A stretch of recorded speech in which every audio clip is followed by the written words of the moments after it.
বিপদ বলে আসে না, যেকোনো সময় যেকোনো মানুষের যেকোনো কিছুই হতে পারে। তো সেই রকম একটা সিচুয়েশনের ভেতর দিয়ে আমরা যাচ্ছি। আসসালামু আলাইকুম, welcome to my new vlog. আমি সাইমা আপনাদের সামনে হাজির হয়েছি নতুন আরেকটি ভিডিও নিয়ে। আশা করছি সবাই ভালো আছেন, আমিও আলহামদুলিল্লাহ ভালো আছি। সকাল সকাল আমরা বগুড়ার উদ্দেশ্যে রওনা দিয়ে দিয়েছি। হঠাৎ করেই বগুড়ায় যেতে হচ্ছে, কারণ যে কোনো ধরনের বিপদ আসলে হঠাৎ করে আসে, বলে কয়ে তো আর আসে না। তো যার কারণে আর কি আমরা যাচ্ছি। আমার সাথে আম্মুও ছিল, আমার হাজব্যান্ড অলরেডি বগুড়াতেই আছে। তো আমি যেহেতু বাবু নিয়ে একা থাকবো, যার কারণে আম্মু চলে এসেছিল। আমার শ্বশুর হঠাৎ করে অসুস্থ হয়ে পড়েছিল, উনি মাইল্ড স্ট্রোক করেছে। তো ওনাকে সিএমএইচ বগুড়াতে ভর্তি করানো হয়েছে। তো বেশ কয়েকদিন হলে ভর্তি হয়েছিল। তো আমার হাজব্যান্ড যে ওখানে ছিল, রাতের বেলা যেহেতু স্টে করতে হয়, ছেলে মানুষ মেয়ে মানুষ এলাও না।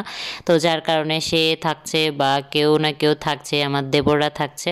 তো আমার হাজব্যান্ড ওখানেই ছিল, আর আমি আর আম্মু চলে এসেছিলাম টাঙ্গাইল থেকে। তো এই তো আমার হাজব্যান্ডও উঠে গেল গাড়িতে, আমরা বগুড়াতে অলরেডি রিস্ক করে ফেলেছি। তো আমরা এখন সিএমএইচে যাবো, যেহেতু আমরা চিনি না। তো ও রাস্তা থেকে আমাদেরকে পিক করার জন্য আসছে। তো অলরেডি আমরা সিএমএইচের কাছাকাছি চলেও আসছি, এখন ভিতরে ঢুকতেছি। তো আজকে আমার শ্বশুরকে রিলিজ করবে, আলহামদুলিল্লাহ সে অনেকটাই প্রোগ্রেস করেছে। তো সবাই দোয়া রাখবেন। আমার আব্বুকে নিয়ে যেহেতু অনেক দিনই আমরা হসপিটালে থেকেছি, এমনও হয়েছে যে আমাদের একটা ঈদেও কেটেছে হসপিটালে। তো আমরা এই সিচুয়েশনগুলো বুঝি, কেউ না বুঝলেও, কারণ যার উপর দিয়ে এই ধরনের সিচুয়েশনগুলো যায় সে একমাত্র এই সময়ের ভয়াবহতাগুলো বুঝতে পারে, আদারওয়াইজ কারো পক্ষে বোঝা পসিবল না। আমাদের উত্তরবঙ্গে অনেক শীত পড়েছে, টাঙ্গাইলে সে তুলনায় অনেক কম। তো ছোট বাবু নিয়ে এই সময়ে আমরা উত্তরবঙ্গে যাইতে চাচ্ছি না, যার কারণে আর কি আজকে যেহেতু রিলিজ দেবে, আমার শাশুড়ি ননদ বড় আপু আসবে। তো আমরা ভাবলাম যে তাহলে আমরা এই দিক থেকে যাই, তাহলে বাবার সাথে দেখা করাও হয়ে যাবে। আমরা সকালই রওনা দিয়েছি, বাট গ্যাস নিতে যেয়ে ওইখানে অনেকটা সময় গিয়েছে, কারণ টাঙ্গাইলে কারেন্ট ছিল না। তো একটা পাম্পে আমরা গ্যাস পাইনি, পর আরেকটাতে আসলাম, ওইটাতে এসে লম্বা সিরিয়াল। তো আস্তে আস্তে অলরেডি আমাদের অনেকটাই সময় হয়ে গিয়েছিল, যেহেতু আবার আজকে আমরা টাঙ্গাইলে ব্যাক করবো, আর সাথে ছোট বাবুও আছে, যার কারণে আর কি বেশি লেট যেন না হয় এই জন্যই ট্রাই করছিলাম। তো এই তো আমরা চলে আসছি।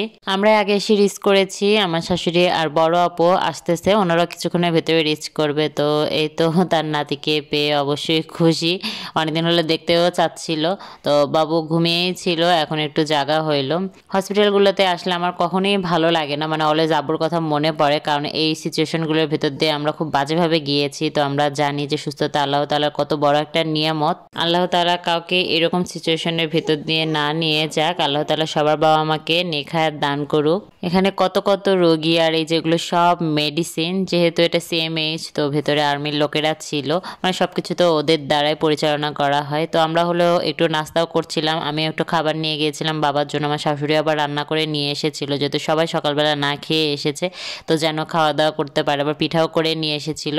তো সব ফর্মালিটিস সব কিছু শেষ করার পর রেডি হয়ে এই তো বের হয়ে যাচ্ছে এখন অনেকটাই সুস্থ। তো দেখা যাচ্ছে যে একটু সাপোর্ট নিয়ে হাঁটতে হয়। তো দোয়া করছি আল্লাহ তাআলা তাকে পুরোপুরি সুস্থ করে দেখ। অনেকেই ভেবে থাকে যে আগের যুগে তো এত অসুখ বিসুখ ছিল না, এখনকার মানুষের কেন এত রোগ। আসলে যত যুগ যাবে, যত সময় যাবে, তত এগুলো আরও বাড়তে থাকবে। কারণ আমরা যে নিঃশ্বাসটা নিয়েছি, যে বায়ুটা, সেটাও কিন্তু দূষিত বায়ু। তো আমাদেরকে এই ধরনের চিন্তাভাবনা করার আগে এগুলো ভাবতে হবে যে আমরা যা খাচ্ছি সেগুলো সবই ফরমালিন যুক্ত, একটাও ফরমালিন মুক্ত না।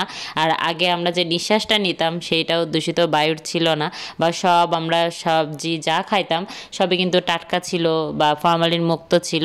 বাট এখন সব কিছুতেই ভেজাল। আমি তো মনে করি আমরা যে পরিমাণে ভেজাল খেয়ে বড় হচ্ছি, এতে যে আমরা একটু হলেও বেঁচে আছি, এইটাই তো আমাদের জন্য অনেক। আর আমরা বাঙালিরা খুব কম মানুষই আছি যারা হেলদি লাইফস্টাইল লিড করতে পছন্দ করি। আমাদের খাবার দাবার থেকে শুরু করে লাইফস্টাইল সব কিছুই অন্যরকম। তো একটু সুন্দর একটা হেলদি লাইফস্টাইল লিড করলেও কিন্তু আমরা এই ধরনের ঝুঁকিগুলো থেকে নিজেদেরকে বাঁচাতে পারি, আর সময় থাকতে আমরা সেটা খুবই কম বুঝি। এই ছিল আজকের ভিডিও। আশা করছি সবাই সময় থাকতে হেলদি লাইফস্টাইল লিড করার ট্রাই করবেন। দেখা হবে নেক্সট ভিডিওতে। আল্লাহ হাফেজ।